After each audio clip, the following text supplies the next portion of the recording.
கூட்டணி கட்சிகள்லாம் பார்த்தீங்கன்னா திமுக சின்னத்தில் தானே நிற்கிறாங்க. அவங்கெல்லாம் பேசலாமா? மேடையில் வெளியில் வந்து பேசலாமா? என்னத்த 6 தொகுதி கொடுக்கறதுக்கே ரொம்ப யோசித்து கொடுக்க வேண்டியிருக்கு. இஷ்டம்னா வாங்கு, இல்லைன்னா ஓடு. உனக்கு 3 தொகுதி, உனக்கு 4 தொகுதி, என்னங்கடா 16 தொகுதி 20 தொகுதி கேட்குறீங்க. இன்னும் வெற்றி பெறுற மாதிரி கேட்குறீங்க. டெபாசிட்டே கிடைக்க மாதிரி உங்களுக்கு. உங்களை நம்பி மற்ற தொகுதியில் நான் விட்டு கொடுக்கணுமா? என்னுடைய தொண்டர்களுக்காக விட்டு கொடுக்கணுமா? கட்சியில் விசுவாசிகள் நைனாக்கள் நிறையா இருக்காங்கல்ல. அப்படிங்கிற மாதிரி இன்றைய பதில் சரியான பதில்.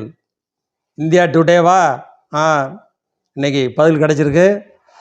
கூட்டணி கட்சிகள்லாம் இருங்க. நீங்கள் எவ்வளோ விசுவாசமாக இருந்தாலும் சரி, நீ துண்டை போட்டு தாண்டினாலும் சரி, திமுக விசுவாசின்னு சொல்லி உங்கள் நிலமை இது தான். இன்றைக்கி பதில் வந்துருச்சு. தனித்து நில்லுங்க பார்ப்போம், தனித்து நில்லுங்க அப்படின்னு சொல்கிற மாதிரி இருக்குது. மக்கள் பேசிக்கிறாங்க. அடுத்த வீடியோ.